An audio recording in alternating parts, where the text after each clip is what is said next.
Hello friends. मैं हूं doctor Zubair Ahmad. मैं एमडी मेडिसिन हूं, फिजिशियन हूं।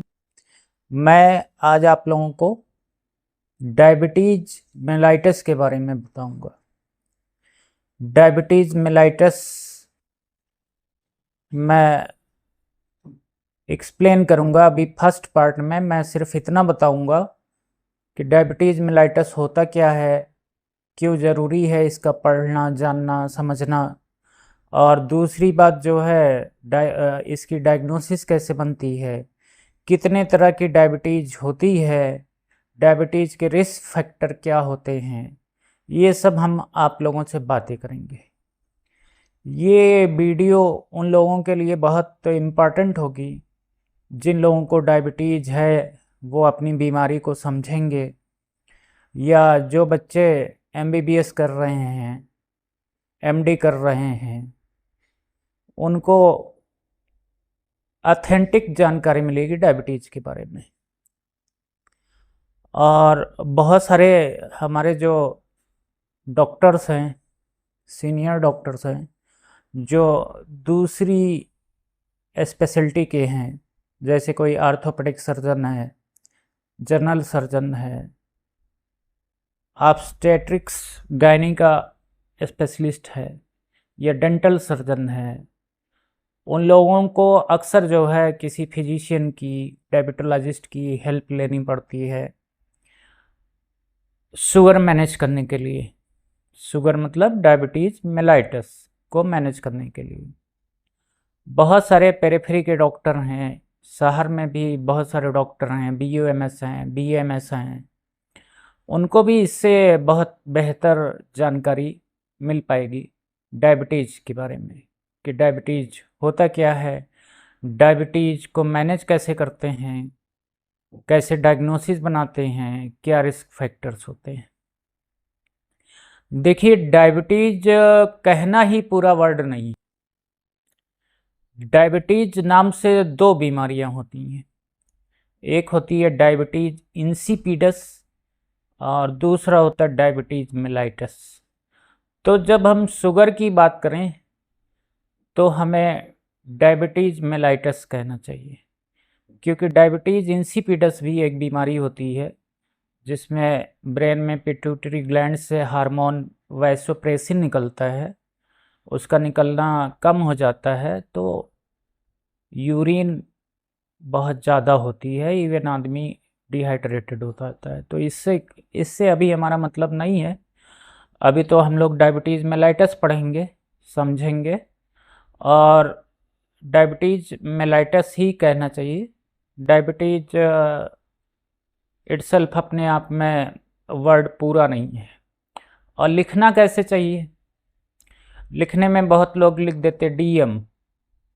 डीएम लिखना ठीक नहीं है। डीएम का मतलब होता है डर्मेटोमायोसाइटिस, जो कि एक ऑटोइम्यून कनेक्टिव टिश्यू डिसऑर्डर है। हमें लिखना है डीएम 1 टाइप 1 या डीएम टाइप 2, तब वर्ड पूरा होता है। और ये लिखना भी रोमन में नहीं है। कैसे लिखना है मैं आपको बता रहा हूँ। जैसे आपने ये लिखा, डीएम लिखा, तो डीएम लिखना भी कंप्लीट नहीं है। डीएम का मतलब हो जाता है डर्मेटोमायोसाइटिस। दूसरा आपने लिखा, रोमन में लिखा, तो भी गलत हो जाता है। हमें कैसे लिखना है? सही तरीका ये है, हमें लिखना है DM1 और DM2, इस तरह से। अब जो आगे की बात है कि डायबिटीज़ इतना इम्पोर्टेंट क्यों है, हम लोग क्यों डायबिटीज़ की बहुत ज़्यादा बातें करते हैं? क्योंकि डायबिटीज़ के मरीज़ बहुत हैं, मरीज़ बढ़ रहे हैं। और पहले जैसे इंडिया में होता था कि दूसरी बीमारियां ज़्यादा होती थी, इन्फेक्शन वाली बीमारियां ज़्यादा होती थी, कम्युनिकेबल बीमारियां होती थी जो एक आदमी से दूसरे आदमी को फैलती थीं। लेकिन अब सिनेरियो थोड़ा बदल रहा है। अब नॉन कम्युनिकेबल डिजीज जैसे डायबिटीज़, हाइपरटेंशन, ये सब बीमारियां बहुत बढ़ रही हैं। और डायबिटीज़ के तो इंडिया में बहुत ज़्यादा मरीज़ हैं। इतने ज़्यादा मरीज़ हैं कि लोग कहते हैं जितना जो है ऑस्ट्रेलिया की आबादी नहीं है, उससे ज़्यादा इंडिया में डायबिटीज़ के मरीज़। इसका बढ़ने का कारण क्या है? बहुत सारे रीज़न हैं, जिसमें जो मेन रीज़न है वो तो है अर्बनाइजेशन। अर्बनाइजेशन के साथ साथ बहुत सारी चीज़ें पैदा होती है। जैसे एक आदमी पहाड़ पे था, रहता था अपना, 10 किलोमीटर रोज ऊपर नीचे चढ़ता था। अब वो आ गया दिल्ली में, दिल्ली में आ गया तो उसको जो है अब फिजिकल एक्टिविटी कम हो गई उसकी। ऑफिस में काम करता है, फिजिकल एक्टिविटी कम हो गई, अब उसको कुछ गोल है, कुछ टारगेट है, स्ट्रेस भी है। स्ट्रेस के साथ साथ उसका खान पान भी बदल गया है। पहले आदमी मोटा अनाज खाता था, आजकल लोग जो है तरह तरह की चीज़ें खाते हैं, अनहेल्दी फूड खाते हैं। चौथी चीज़, एल्कोहल कंजप्शन बढ़ा है, हर गली में जो है शराब की दुकानें खुलती जा रही हैं। पांचवी चीज़ है कि पॉल्यूशन भी बढ़ा है, पॉल्यूशन भी एक फैक्टर है। इसके साथ साथ आदमी की ओबेसिटी वगैरह भी बढ़ी है, फिजिकल एक्टिविटी कम हुई है तो ओबेसिटी बढ़ गई है। ओबेसिटी भी एक रीज़न होता है। इस वजह से डायबिटीज़ के, हाइपरटेंशन के, नॉन कम्युनिकेबल डिजीज़ के मरीज़ बहुत ज़्यादा बढ़ रहे हैं। इस पे सरकार, गवर्नमेंट काफ़ी ध्यान भी दे रही है, तरह तरह की स्कीम्स चल रही हैं नॉन कम्युनिकेबल डिजीज़ के लिए। अब हम आते हैं डायबिटीज़ की डायग्नोसिस पे। डायबिटीज़ को डायग्नोस कैसे करेंगे? डायबिटीज़ मेलाइटस की बात हम लोग कर रहे हैं, डायबिटीज़ इंसिपिडस की बात नहीं कर रहे। डायबिटीज़ जो है, डायबिटीज़ पहले समझते हैं डायबिटीज़ की डेफिनीशन क्या है, डायग्नोसिस तो बाद में आएगी। डायबिटीज़ कोई एक बीमारी नहीं है, ये ग्रुप ऑफ मेटाबॉलिक डिसऑर्डर्स है, ग्रुप ऑफ मेटाबॉलिक डिसऑर्डर, जिनमें एक चीज़ कॉमन है कि हाइपरग्लाइसीमिया, सब में हाइपरग्लाइसीमिया कहते होती है। वो मेटाबॉलिक डिसऑर्डर क्या है जिससे हाइपरग्लाइसीमिया हो जाती है और उसको हम डायबिटीज़ मेलाइटस कहते हैं। पहली चीज़ तो समझने की ये है कि बॉडी में जो भी ग्लूकोज बनता है वो सेल्स में जाता है, सेल्स में जाके वहाँ उसका ऑक्सीडेशन होता है, क्रेब्स साइकिल, ग्लाइकोलिसिस, जो सब आपने पढ़ा था वहाँ होता है। तो सेल के अंदर जाना जरूरी है, बॉडी के सेल में जाना ग्लूकोज का जरूरी है। तो बॉडी के सेल में कौन ले जाता है ग्लूकोज को? ग्लूकोज बॉडी की सेल के अंदर इंसुलिन की हेल्प से जाता है। उसका जो दरवाज़ा होता है ग्लट4, जिससे वो सेल में पहुंचता है, उसको खोलता है इंसुलिन। तो मान लीजिए इंसुलिन की कमी हो गई, इंसुलिन जो सेल सिक्रीट करती हैं, हार्मोन है इंसुलिन, वो सेल अगर ख़त्म हो गई तो इंसुलिन का बनना कम हो गया, तो शुगर जो है सेल में जा नहीं पाएगा, तो ब्लड में उसकी क्वांटिटी बढ़ जाएगी, इसी को शुगर कहते हैं। अब दूसरा रीज़न ये हो गया कि इंसुलिन है, मौजूद है, इंसुलिन कम नहीं हुआ है, लेकिन इंसुलिन का रेजिस्टेंस हो गया। इंसुलिन का रेजिस्टेंस इस तरह से हो गया कि जो पहले इंसुलिन काम कर रहा था, सेल में ग्लूकोज को लेके जा रहा था, वो काम नहीं कर पा रहा है, सेल इंसुलिन को रिस्पॉन्स ही नहीं कर रही है, तो ग्लूकोज सेल के अंदर नहीं जा पाता है, तो ग्लूकोज की मात्रा बढ़ जाती है, क्वांटिटी बढ़ जाती है। ये रीज़न हो गया। तीसरा रीज़न ये हो सकता है, इसको कहेंगे कि यूटिलाइजेशन ही नहीं हो पा रहा है ग्लूकोज का, तो ग्लूकोज की मात्रा बढ़ रही है। तीसरी चीज़ है बॉडी में प्रोडक्शन ज़्यादा हो गया ग्लूकोज का। ग्लूकोज का प्रोडक्शन कहाँ होगा? लीवर में। लीवर में क्या चीज़ें होती है जिससे ग्लूकोज का प्रोडक्शन होता है? ग्लाइकोजनोलिसिस होती है, ग्लाइकोजन का लिसिस होती है, ब्रेकडाउन होता है ग्लूकोज में, वो बढ़ गई चीज़ें तो भी ग्लूकोज का प्रोडक्शन बढ़ गया, ज़्यादा हो गया। या ग्लाइकोजिनोलिसिस होता है, प्रोटीन फैट से जो ग्लूकोज बनता है वो बढ़ गया तो भी ग्लूकोज की मात्रा बढ़ गई, डायबिटीज हो गया। ये तो इनकी डिफिनीशन हो गई।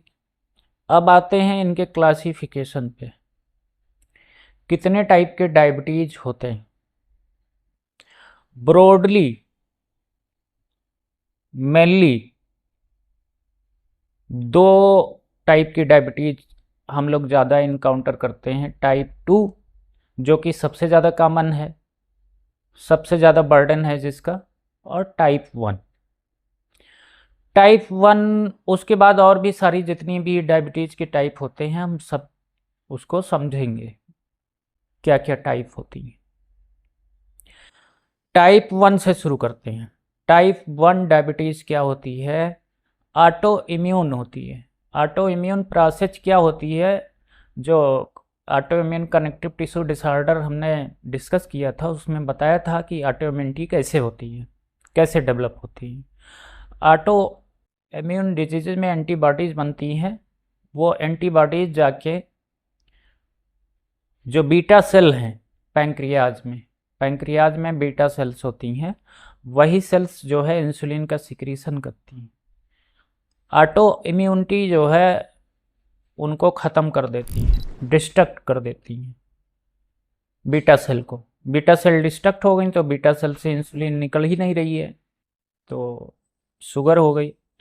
इसको टाइप 1 बोलते हैं, ऑटो इम्यून होती है। और ये कम एज के लोगों को होती है, 30 साल से पहले वाले लोगों को ज़्यादातर होती है। इसका इलाज सिर्फ इंसुलिन है और कोई इलाज इसका नहीं है, इसमें दवाइयाँ काम नहीं करती हैं। अब दूसरी बीमारी तो टाइप 2 है जो सबसे ज़्यादा कॉमन है, लेकिन इन्हीं दोनों के बीच में एक और डायबिटीज़ होती है जिसको कहते हैं टाइप 1.5। टाइप 1.5 कह लीजिए उसको, या उसका एक और नाम है, उसको कहते हैं लाडा, LADA, latent auto immune diabetes of young. ये होती तो ऑटो इम्यून है, लेकिन जो बीटा सेल का डिस्ट्रक्शन होता है वो थोड़ा स्लो होता है, स्लो प्रोग्रेशन होता है इसका। इसमें कुछ दिनों तक दवाएं काम भी करती हैं, लगभग 6 महीने तक मेटफॉर्मिन काम करेगी, उसके बाद नहीं करती हैं। उसके बाद जो है इसमें इंसुलिन देना पड़ता है। तो इसके फीचर कुछ टाइप 1 से मिलते जुलते हैं, कुछ टाइप 2 से मिलते जुलते हैं, इसलिए इसको टाइप 1.5 डायबिटीज मेलाइटस कहते हैं। अब आते हैं हम टाइप 2 डायबिटीज मेलाइटस। हाँ, टाइप 2 डायबिटीज मेलाइटस ही ज़्यादा कॉमन है और ज़्यादा लोगों में पाई जाती है। ये समझ लीजिए 23 के बाद होती है ये। और टाइप 1 डायबिटीज़ के बारे में बता दें कि एक सेलिब्रिटी हैं, क्रिकेट के खिलाड़ी रहे हैं, वसीम अकरम वालर थे, उनको भी बहुत पहले से टाइप 1 डायबिटीज़ मेलाइटस है, वो भी इंसुलिन लेते हैं और जब वो खेलते थे तब से उनको टाइप 1 डायबिटीज़ है। टाइप 2 पे आते हैं तो टाइप 2 जो है, टाइप 2 डायबिटीज़ मेलाइटस जो है एक हेट्रोजेनस ग्रुप है, मतलब इसमें कई पैथोलॉजिकल प्रोसेसेस होती हैं जिससे शुगर बढ़ता है, ग्लूकोज बढ़ता है, हाइपरग्लाइसीमिया होती है। पहली प्रोसेस ये होती है कि इंसुलिन रेजिस्टेंस होता है। इंसुलिन रेजिस्टेंस मतलब इंसुलिन जो ग्लूकोज ले जाने का सेल में काम करती थी वो काम नहीं कर पाती है, सेल उसको रिस्पॉन्स नहीं करती है, इसको इंसुलिन रेजिस्टेंस बोलते हैं। इंसुलिन रेजिस्टेंस हो गया तो उसको बीटा आइसोलेट जो है सेल्स जो हैं ओवरकम करने की कोशिश करती हैं, ज़्यादा से ज़्यादा इंसुलिन प्रोड्यूस करने की कोशिश करती हैं, जिससे जो है ये जो कमी है ये ओवरकम हो जाए। तो इनिशियली जो है टाइप 2 डायबिटीज़ मेलाइटस में इंसुलिन का लेवल जो है नॉर्मल होता है या इनिशियल डिजीज में बढ़ा भी हो सकता है। इंसुलिन प्रोड्यूस हो रहा है लेकिन अपना काम जो है उसका सेल्स में ग्लूकोज ले जाने का वो नहीं कर पा रहा है, इंसुलिन का रेजिस्टेंस हो गया है। अब आगे क्या होता है कि धीरे धीरे जैसे जैसे हम दवाइयाँ देते हैं, इंसुलिन खुद भी ये जो है बीटा सेल ज़्यादा से ज़्यादा प्रोड्यूस करने की कोशिश करती हैं, एग्जॉस्ट हो जाती हैं तो उनका जो है इंसुलिन निकलना भी कम हो जाता है। तो लेटर स्टेज में देखेंगे कि टाइप 2 डायबिटीज़ में भी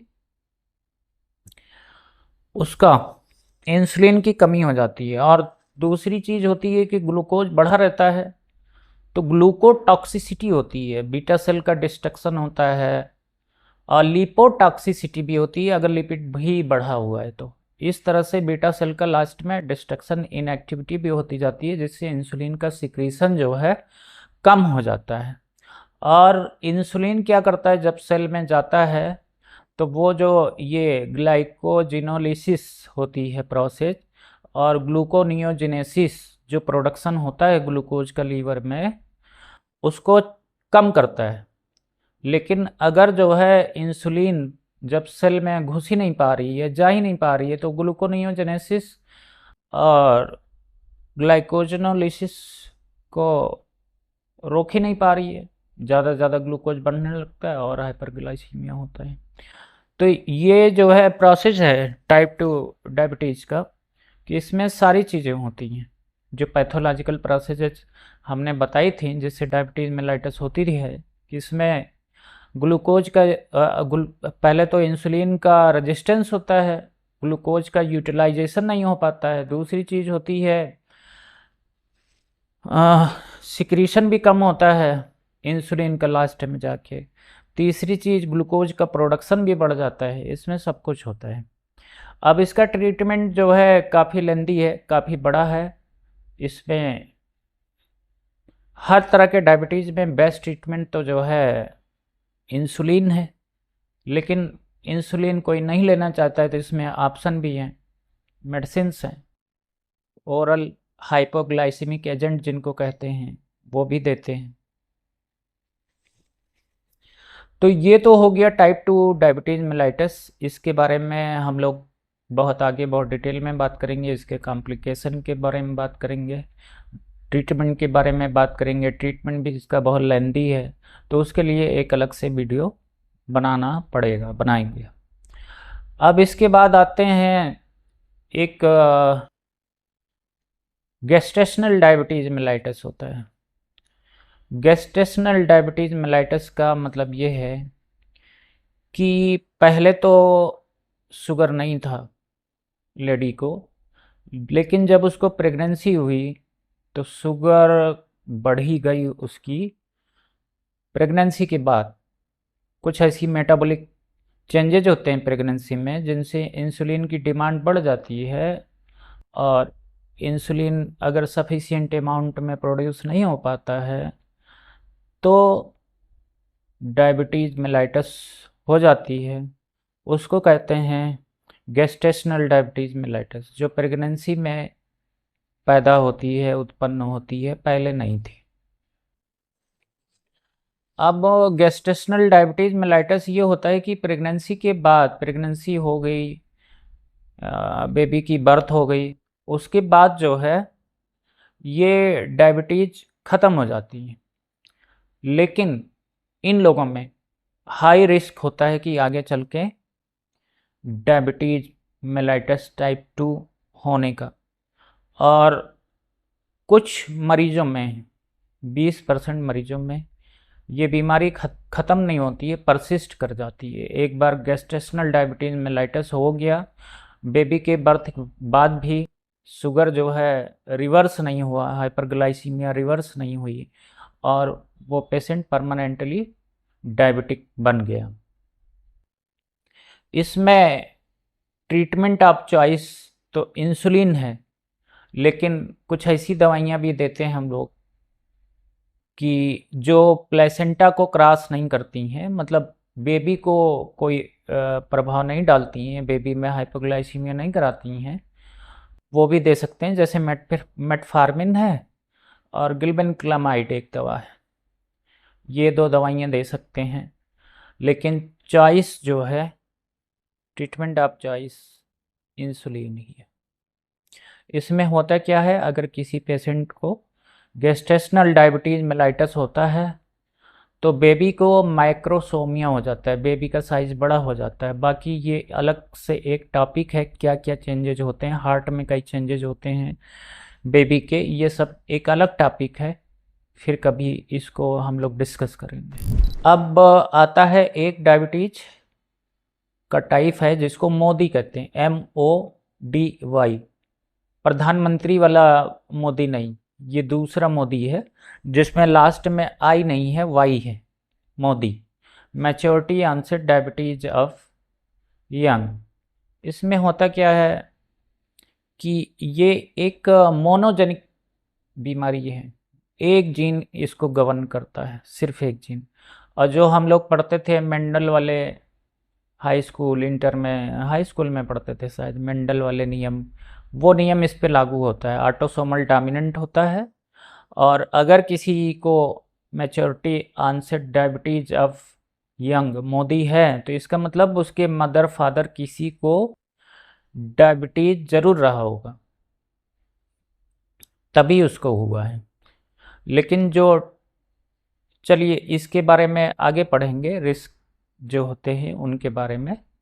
अब मोदी में क्या ट्रीटमेंट देते हैं, मोदी कई टाइप का होता है, कई सब टाइप्स होते हैं इसके, हर सब टाइप का अलग अलग ट्रीटमेंट मोडलिटी है, उसको अलग अलग तरीके से ट्रीट करते हैं। मोदी हो गया लगभग 5 यही मोटे मोटे इंसुलिन है।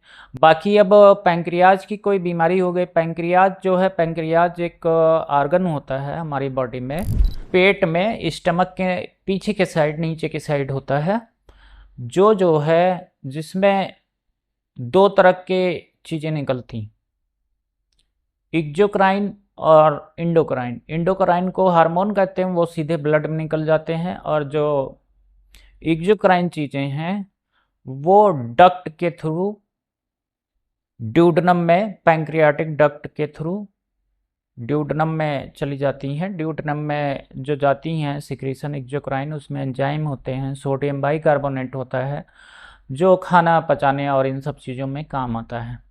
और जो इंडोक्राइन पार्ट होता है, इंडोक्राइन पार्ट पैंक्रियाज का 1 to 2% होता है, बाकी सारा पार्ट एक्सोक्राइन होता है। लेकिन 1 to 2% पार्ट जो होता है डिस्क्रीट होता है, किसी एक खास जगह नहीं बैठा होता है। और जो इंडोक्राइन पार्ट है उसको कहते हैं आइसोलेट्स ऑफ लैंगरहैंस। तो मोस्टली 2-3 हार्मोन उससे निकलते हैं, इंसुलिन निकलता है बीटा सेल से, अल्फा सेल से ग्लूकागॉन निकलता है, सोमेटोस्टेटिन निकलता है डेल्टा सेल से, ये इंडोक्राइन से निकलते हैं। अब कोई बीमारी हो गई पैंक्रियाज की बीमारी हो जाएगी तो एक्सोक्राइन भी लॉस होगा, इंडोक्राइन भी लॉस होगा, तो उससे हार्मोन निकलेगा नहीं इंसुलिन। जैसे मान लीजिए किसी को क्रोनिक पैंक्रियाटाइटिस हो गया, क्रोनिक पैंक्रियाटाइटिस में फाइब्रोसिस हो जाएगी, कुछ होगा तो इंसुलिन कम निकलेगी, तो ये हो सकता है। दूसरी चीज़ हो गई पैंक्रियाटेक्टमी हो गई, मान लीजिए कोई दिक्कत हो गई, पैंक्रियाटिक इन्फार्क्ट हो गया, कुछ हो गया, कहीं पे पैंक्रियाज को काट के निकालना पड़ा, तो उसमें जो है इंसुलिन की कमी हो जाएगी। तीसरी चीज़, मान लीजिए पैंक्रियाटिक कैंसर हो गया, पैंक्रियाटिक कैंसर हो गया तो भी उसका पार्ट हटाना पड़ेगा, डिस्ट्रक्ट हो गया तो भी इंसुलिन की सिक्रीशन कम होगी, हाइपरग्लाइसीमिया हो जाएगा। सिस्टिक फाइब्रोसिस एक बीमारी होती है जिसकी वजह से फाइब्रोसिस हो जाती है पैंक्रियाज में, टिश्यू कम बचते हैं तो कम इंसुलिन सिक्रीट होती, तब भी हाइपरग्लाइसीमिया हो गया। एक होता है क्रोमैटोसिस, हीमोक्रोमैटोसिस में आयरन डिपॉजिट हो जाता है हर आर्गन में, पैंक्रियाज में भी डिपॉजिट हो जाता है, तो इंसुलिन निकलेगी नहीं तो हाइपरग्लाइसीमिया हो जाएगा। इसके अलावा कुछ इंडोक्राइन की और बीमारियां होती हैं, इंडोक्राइन मतलब जो हार्मोन प्रोड्यूस करने वाले आर्गन होते हैं। अब देखिए इंसुलिन का काम हमने बता दिया कि वो शुगर को कम करता है, शुगर को ब्लड से सेल्स में भेजता है। बाकी जितने हार्मोन हैं सब इसका उल्टा काम करते हैं, सब शुगर के लेवल को बढ़ाते हैं। सबसे मेन हार्मोन जो शुगर के लेवल को बढ़ाता है वो जो है, जो इंसुलिन पैंक्रियाज से ही निकलता है, जिसको अभी मैंने बताया था, अभी फिर नाम भूल गया उसका हार्मोन का। ग्लूकागॉन, ठीक है। ग्लूकागॉन हार्मोन होता है जो शुगर के लेवल को हाई करता है। इसके अलावा जितने भी हार्मोन हैं, growth hormone, thyroid hormone, cortisol, epinephrine, adrenaline, सब जो है शुगर के लेवल को बढ़ाते हैं। अब कोई बीमारी हो गई जैसे कुशिंग सिंड्रोम हो गया, कुशिंग सिंड्रोम में कॉर्टिसॉल के लेवल बढ़ जाएगा, तब भी हाइपरग्लाइसीमिया हो जाएगी। हाइपरथायराइडिज्म हो गया, हाइपरथायराइडिज्म हो गया तब भी थायराइड के लेवल बढ़ गया तो शुगर बढ़ सकती है। एक्रोमेगैली हो गया, एक्रोमेगैली में ग्रोथ हार्मोन बढ़ता है, ग्रोथ हार्मोन भी शुगर के लेवल को बढ़ाता है, ग्रोथ हार्मोन बढ़ गया तो भी शुगर का लेवल बढ़ जाएगा। इनके अलावा कुछ ऐसे वायरसेस होते हैं जिनका इन्फेक्शन होने से बीटा सेल्स डिस्ट्रक्ट हो जाती हैं और हाइपरग्लाइसीमिया हो जाता है। जैसे रूबेला वायरस है, जिसकी कंजेनाइटल रूबेला वायरस, कंजेनाइटल का मतलब है जो जन्म से हो। प्रेगनेंसी में टॉर्च एक इन्फेक्शन होता है, उसमें रूबेला का इन्फेक्शन हो गया बेबी में, तो उसको चल के आगे चल के उसका पैंक्रियाज खराब हो सकता है, उसको हाइपरग्लाइसीमिया हो सकता है। या एक साइटोमेगेलो वायरस होता है, साइटोमेगेलो वायरस से भी हाइपरग्लाइसीमिया हो सकती है, उसके इन्फेक्शन से भी। कुछ दवाइयाँ होती हैं, मेडिसिन होती हैं जिनकी वजह से हाइपरग्लाइसीमिया होता है। अब देखिए, जैसे ग्लूकोकार्टिकॉइड हैं, ग्लूकोकार्टिकॉइड हम लोग ज़रूरत होती है तो भी शुगर के मरीज़ को नहीं दे पाते हैं। क्यों नहीं दे पाते हैं उनको? क्यों? उनको लगता है कि इनका शुगर बढ़ जाएगा, शुगर भी कंट्रोल करना होगा। जैसे सांस का कोई मरीज़ आता है तो हम उसको प्राइमाकार्ट लगाते हैं, लेकिन शुगर का मरीज़ रहता है तो नहीं लगा पाते हैं या इंसुलिन बढ़ा के देते हैं, क्योंकि वो जो है उसको शुगर बढ़ने का खतरा है। तो ग्लूकोकार्टिकॉइड हो गया, थियाजाइड डायूरेटिक होते हैं, उनकी वजह से। प्रोटीएज इनहिबिटर एक ग्रुप है जो एचआईवी वाले पेशेंट को देते हैं हम लोग, उससे भी शुगर बढ़ जाता है। एटिपिकल जो है वो जो होते हैं एटिपिकल एंटीसाइकोटिक, ये भी शुगर के लेवल को बढ़ाते हैं। अब ये तो हो गया, क्लासिफिकेशन हो गया। क्लासिफिकेशन के बाद हम आते हैं डायग्नोसिस। डायग्नोसिस से पहले हमें ये जानना है कि रिस्क फैक्टर क्या होता है शुगर के। शुगर के रिस्क फैक्टर क्या होता है? शुगर के रिस्क फैक्टर कुछ तो हमने बताया जेनेटिक होते हैं, जैसे MODY maturity onset diabetes of young में मैंने बताया कि ऑटोसोमल डोमिनेंट डिजीज होता है, ये जेनेटिक होता है। दूसरा है टाइप 2 डायबिटीज मेलाइटस, इसमें भी जेनेटिक फैक्टर काम करते हैं, लेकिन ये पॉलीजेनिक होता है। पॉलीजेनिक का मतलब ये है कि कभी वो जीन्स शो कर सकता है, कभी नहीं कर सकता है। तो जैसे एक फैमिली में डायबिटीज़ की हिस्ट्री है तो कोई ज़रूरी नहीं है सबको हो, किसी को हो सकती है, किसी को नहीं हो सकती है। तो एक तो हो गया, जीन हो गया। दूसरी चीज़ होती है ओबेसिटी। ओबेसिटी अगर है आपको तो डायबिटीज होने के चांसेस ज़्यादा हैं। अब ओबेसिटी कैसे चेक करते हैं? ओबेसिटी हम लोग बॉडी मास इंडेक्स, एक क्राइटेरिया है बॉडी मास इंडेक्स, मतलब जितना वेट है किलोग्राम में उसको मीटर स्क्वायर से डिवाइड करके हम बताते हैं कि इनका बॉडी मास इंडेक्स इतना है, और उसी हिसाब से उसको हम कैटेगराइज करते हैं कि ये नॉर्मल है। 18.5 से 24.9 तक नॉर्मल होता है, ये नॉर्मल है, ये ओबीज हैं, ये प्री मतलब ओबेसिटी है, मॉर्बिड ओबेसिटी है, कैटेगरी होती है ओबेसिटी की। तो जो 25 केजी पर मीटर स्क्वायर से जिसका बीएमआई ज़्यादा है उसको भी रिस्क है। कोई प्री डायबिटिक पेशेंट है या ऐसा पेशेंट है जिसको पहले गेस्टेशनल डायबिटीज़ मेलाइटिस हो चुकी है तो वो भी रिस्क पे है, ये भी एक रिस्क फैक्टर है। इसके अलावा किसी को हाइपरटेंशन है, हाइपरटेंशन और डायबिटीज़ मेलाइटस दोनों सगे भाई बहन हैं। डायबिटीज़ मेलाइटस जो है हाइपरटेंशन कराता है और हाइपरटेंशन डायबिटीज़ मेलाइटस कराता है, दोनों एक दूसरे को बढ़ाते हैं, दोनों एक दूसरे के सहयोगी हैं। अब हाइपरटेंशन से डायबिटीज़ क्यों बढ़ता है कि भैया जो सारे रिस्क फैक्टर होते हैं, ओबेसिटी है, जेनेटिक्स है, ये सब जो है उसमें भी होते हैं, हाइपरटेंशन में भी होते हैं, सेम रिस्क फैक्टर होते हैं। डायबिटीज़ कैसे बढ़ाता है हाइपरटेंशन को? इंसुलिन डायबिटीज़ भी का वही जो सारे रिस्क फैक्टर हैं वही हाइपरटेंशन की। कार्डियोवैस्कुलर डिजीज़ है किसी को तो वो भी एक रिस्क है। किसी को पीसीओडी है, पॉलीसिस्टिक ओवेरियन डिजीज़ है, तो वो भी एक रिस्क है डायबिटीज़ का। एक्एंथोसिस निग्रिकेंस एक कंडीशन होती है स्किन की, स्किन में डीकलरेशन होता है और प्लेक बन जाते हैं स्किन फोल्ड्स पे। जैसे हमने बहुत सारे लोगों को देखा है एक्एंथोसिस निग्रिकेंस यहाँ गर्दन के पास मोटे लोगों में मिलता है अक्सर, ये भी एक रिस्क फैक्टर है। ठीक है, तो ये सब रिस्क फैक्टर हैं। अब डायग्नोसिस हम कैसे बनाते हैं? डायग्नोसिस शुगर की बनाने के लिए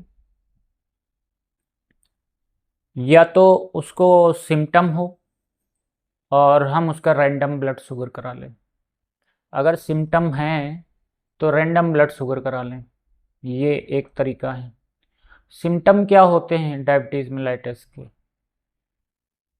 पॉलीफेजिया, पॉलीडिप्सिया, पॉलीयूरिया, ये तीन चीज़ें बहुत ख़ास हैं, यही बताई जाती हैं, यही किताबों में लिखी जाती हैं कि पॉलीफेजिया मतलब भूख ज़्यादा लगती है, पॉलीडिप्सिया पानी पीने की प्यास ज़्यादा लगती है, और पॉलीयूरिया मतलब पेशाब ज़्यादा लगती है।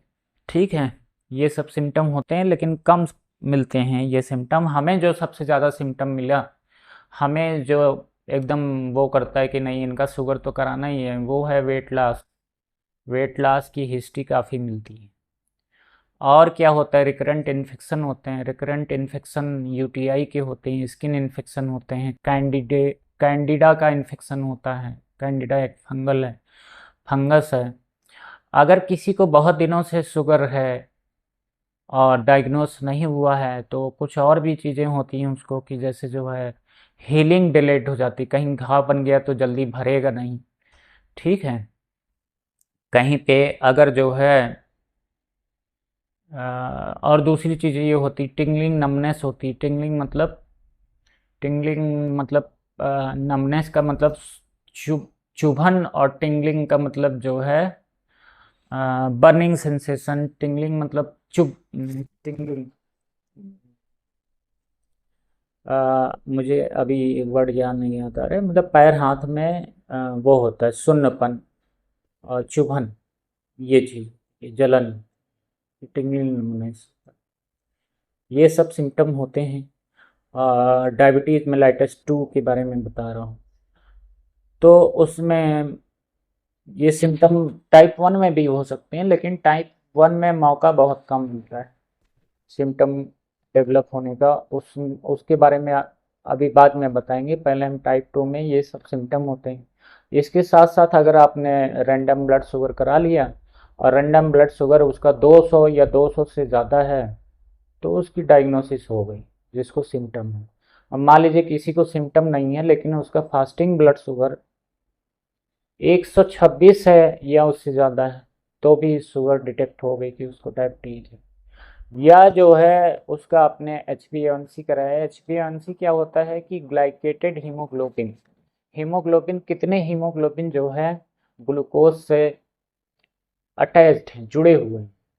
तो जितना ज़्यादा शुगर बढ़ेगा उतने ज़्यादा जो है ग्लूकोज उससे अटैच होते जाएंगे शुगर से। तो अगर किसी का HbA1c 6.5 से ज़्यादा है तो हम डायग्नोज करते हैं कि ये इनको डायबिटीज। एक टेस्ट और होता है OGTT, oral glucose tolerance test. इसमें क्या करते हैं, इसमें फास्टिंग कराते हैं पेशेंट को फास्टिंग का मतलब है शुगर में, किसी भी फास्टिंग का मतलब है कम से कम 8 घंटे की फास्टिंग। उसके बाद पेशेंट को बुलाते हैं, पेशेंट का एफबीएस लेते हैं, फिर उसको 75 ग्राम ग्लूकोज पिलाते हैं। 75 ग्राम ग्लूकोज पीने के 2 घंटे बाद उसका शुगर फिर चेक करते हैं। अगर 2 घंटे बाद उसका शुगर 200 या 200 से ज़्यादा है तो उसको भी डायबिटीज। ये सब क्राइटेरिया हैं डायबिटीज के डायग्नोस करने के। ओरल ग्लूकोज टॉलरेंट टेस्ट जो है काफ़ी झंझट वाला काम है। पेशेंट को फास्टिंग पिलाओ पिलाओ, ग्लूकोज पिलाओ, फिर जो है उसका 2 घंटे बैठाए रखो, चेक करो। तो ज़्यादातर ये यूज नहीं होता है। ज़्यादातर जो सबसे कॉमन टेस्ट यूज होता है और रैंडम ब्लड शुगर होता है, लेकिन उस रैंडम ब्लड शुगर से डायग्नोसिस के लिए कम से कम कुछ सिम्टम होना जरूरी है। अब हमने एक जब हमने बताया था कि रिस्क फैक्टर में, तो प्री डायबिटिक एक चीज़ बताया था। प्री डायबिटिक कौन होते हैं, प्री डायबिटीज़ क्या है, या इसको कहते हैं इम्पेयर्ड ग्लूकोज टॉलरेंस टेस्ट। ये वो लोग होते हैं जिनको नियर फ्यूचर में शुगर होने का बहुत ज़्यादा रिस्क, इनकी शुगर बढ़ी होती है।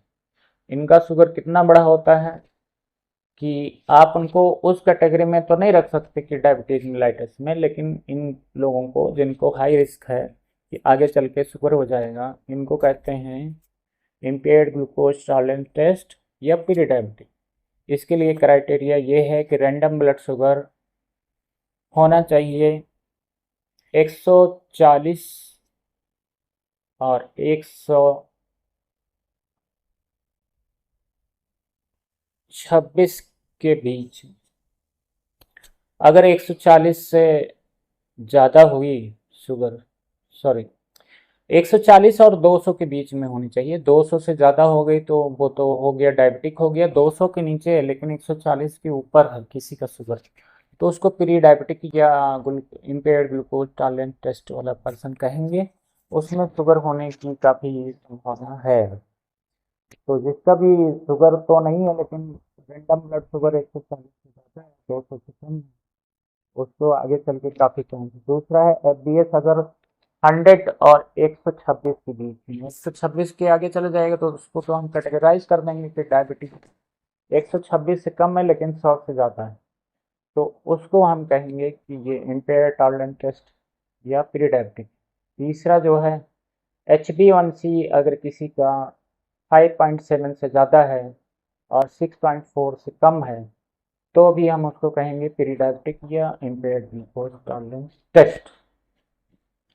अब हम आते हैं एक ये जो है, जो हमने बताया था gestational diabetes mellitus. Gestational diabetes mellitus का हम डायग्नोसिस कैसे बनाते हैं? ये थोड़ा अलग टाइप की शुगर है जो प्रेगनेंसी में डेवलप होती है। प्रेगनेंसी रिलेटेड जो मेटाबॉलिक चेंजेज होते हैं उसकी वजह से होती है। तो इसकी डायबिटीज का, इस डायबिटीज मेलाइटस का नेचर थोड़ा अलग है। तो इसके लिए हम ग्लूकोज टॉलरेंस टेस्ट सबसे अच्छा टेस्ट है। इसका यूज इसी में करते हैं गेस्टेशनल डायबिटीज मेलाइटस को चेक करने में। गेस्टेशनल डायबिटीज मेलाइटस में हमने बताया ओरल ग्लूकोज टॉलरेंस टेस्ट कैसे करते हैं, उसी में इसका यूज हमेशा किया जाता है, क्योंकि उसमें जो है फास्टिंग ब्लड शुगर रिलायबल नहीं। रिलायबल इसलिए नहीं है कि बहुत सारे गेस्टेशनल डायबिटीज मेलाइटस में ये होता है कि एफबीएस तो नॉर्मल है लेकिन खाना खाने के बाद उसका जो शुगर होता है वो बहुत ज़्यादा बढ़ जाता है। तो इसमें हम खाना खिला के मतलब 75 ग्राम ग्लूकोज दे के 2 घंटे बाद उसका टेस्ट करते हैं, तो हमें पता चलता है कि इनको गेस्टेशनल डायबिटीज मेलाइटस है या नहीं है। और उसका क्राइटेरिया भी अलग है। एफबीएस जो है, ग्लूकोज टॉलरेंस टेस्ट जो है, 140 से अगर बढ़ गया तो हम गेस्टेशनल डायबिटीज मेलाइटस कहेंगे, उसका ट्रीटमेंट करेंगे। या एफबीएस फास्टिंग ब्लड शुगर 94 से बढ़ गया, तो भी हम उसको कहेंगे गेस्टेशनल डायबिटीज मेलाइटस और उसका ट्रीटमेंट करेंगे। गेस्टेशनल डायबिटीज मेलाइटस का ट्रीटमेंट क्या है? प्रिफर्ड चॉइस है इंसुलिन, लेकिन कुछ हम ऐसी दवाएं भी दे सकते हैं जो प्लेसेंटल बैरियर को पार नहीं करती हैं, जैसे मेटफॉर्मिन, ग्लेबेनक्लमाइड। तो ये हो गया गेस्टेशनल डायबिटीज मेलाइटस। अब हम आते हैं, रिस्क फैक्टर भी हो गया, डायग्नोसिस भी हो गई। अब एक चीज बचती, स्क्रीनिंग, डायबिटीज की स्क्रीनिंग। स्क्रीनिंग का रोल बहुत बड़ा है, बहुत अच्छा है। स्क्रीनिंग क्या होती है? स्क्रीनिंग टेस्ट होते हैं जिसको हम उन पेशेंट में करते हैं जिसको सिम्टम नहीं, कोई सिम्टम नहीं है किसी, तो हम ये वाला टेस्ट करते। टाइप 1 डायबिटीज है किसी को तो उसको सिम्टम आना ही आना है। और ज़्यादातर केसेस तो जो डायबिटीज टाइप 1 की हैं, पेशेंट प्रेजेंट करता है, इमरजेंसी में आता है और उसको डायबिटिक कीटो एसिडोसिस होती है। डायबिटिक कीटो एसिडोसिस में पेशेंट की ब्रेथलेसनेस होती है, सांस फूलती है। तो इसीलिए हम लोग जो है इमरजेंसी में जो भी काम करता है उसको कहा जाता है कि कम से कम वाइटल जो है, वाइटल सब जरूर लेना चाहिए। सबसे पहले पेशेंट आए तो उसका पल्स देखिए, ठीक है, बीपी देखिए, एसपीओ2 देखिए, ब्रीदिंग रेट देखिए और शुगर देखिए। नहीं तो आप उसको इलाज करने लगेंगे कि इसको सीओपीडी हो गया या कुछ और सांस की बीमारी हो गई, आप तो शुगर देखा नहीं है। जब आप शुगर देखेंगे, उसके बाद कीटोन बॉडी कराएंगे, तब आपको पता चलेगा कि इसको डायबिटीज है टाइप 1 है और इसको डायबिटिक कीटोएसिडोसिस है। टाइप 1 है कि टाइप 2, ये तो सी पेप्टाइड कराना पड़ेगा देखने के लिए। ये सब अभी जो चीज़ें हैं, सी पेप्टाइड क्या टेस्ट होता है? सी पेप्टाइड एक टेस्ट होता है जो ये बताता है कि इंसुलिन की मात्रा कितनी है बॉडी में। अगर सी पेप्टाइड पैंक्रियाज में इंसुलिन के साथ ही बनता है, तो जो मात्रा सी पेप्टाइड की होगी सेम ही मात्रा जो है इंसुलिन की। अगर सी पेप्टाइड कम है तो इसका मतलब इंसुलिन कम बन रही है। डायबिटिक कीटोएसिडोसिस के पेशेंट का सी पेप्टाइड कराएंगे, इंसुलिन कराएंगे तो कम आएगा। और डायबिटीज टाइप 2 में तो मैंने बताया है कि पहले बढ़ा भी आ सकता है, फिर घटा भी आ सकता है, बाद में घट जाएगा। तो स्क्रीनिंग टेस्ट के लिए हम फास्टिंग ब्लड शुगर यूज करते हैं, या तो ग्लूकोज या तो एच क्योंकि इसमें सिम्टम नहीं होता है। तो रैंडम ब्लड शुगर तो हम सिम्टम वाले पेशेंट में करते हैं। स्क्रीनिंग के लिए हम फास्टिंग ब्लड शुगर और एच कराते हैं। स्क्रीनिंग क्यों कराते हैं हम? स्क्रीनिंग की ज़रूरत क्या है? स्क्रीनिंग की ज़रूरत टाइप 1 में तो नहीं है, क्योंकि वो तो पेशेंट पता चल जाता है कि इसको कुछ बीमारी है। टाइप 2 के जो पेशेंट होते हैं, बहुत सारे पेशेंट ऐसे होते हैं 10 साल से उनको शुगर होता है, उनका पता ही नहीं होता है, उनको कोई सिम्टम ही नहीं आता है। तो ऐसे पेशेंट की जब हम स्क्रीनिंग करते हैं तो वो पेशेंट डिटेक्ट होते हैं।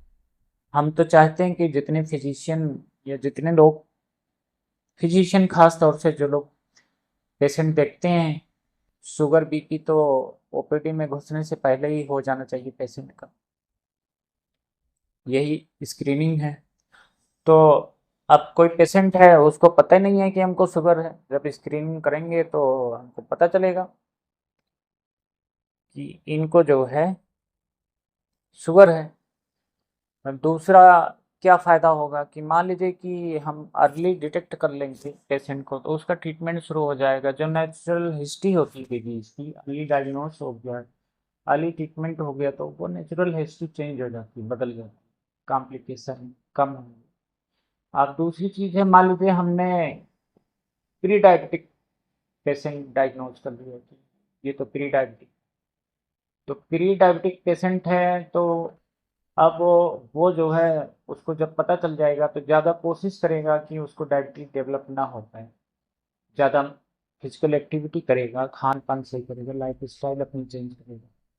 और बहुत सारे पेशेंट ऐसे होते हैं कि उनको सिम्टम तो नहीं है लेकिन उनको कॉम्प्लिकेशन है, कॉम्प्लिकेशन के साथ आ गए जो diabetes related, diabetes specific complication लेके, तो उनकी भी स्क्रीनिंग करना ज़रूरी है। तो इसलिए स्क्रीनिंग कराना पेशेंट का ज़रूरी है। स्क्रीनिंग के लिए ये 2 टेस्ट यूज होते हैं और इसके लिए गाइडलाइन है, अमेरिकन डायबिटिक एसोसिएशन की गाइडलाइन है। उनका कहना है कि 45 साल के ऊपर जितने भी लोग हैं सबकी 3 साल में एक बार कम से कम स्क्रीनिंग होनी चाहिए। या अगर किसी की बीएमआई 25 केजी पर मीटर स्क्वायर से ज़्यादा है और इसके साथ साथ कोई एक रिस्क फैक्टर है तो उसकी भी स्क्रीनिंग थोड़ा जल्दी ही करा लेनी चाहिए, कम एज में करा लेनी चाहिए और फ्रिक्वेंटली करनी चाहिए। ये तो था हमारा डायबिटीज़ का पार्ट 1। अब डायबिटीज़ के पार्ट 2 में हम लोग आगे की बात करेंगे, इनके ट्रीटमेंट और सब चीज़ों के बारे में।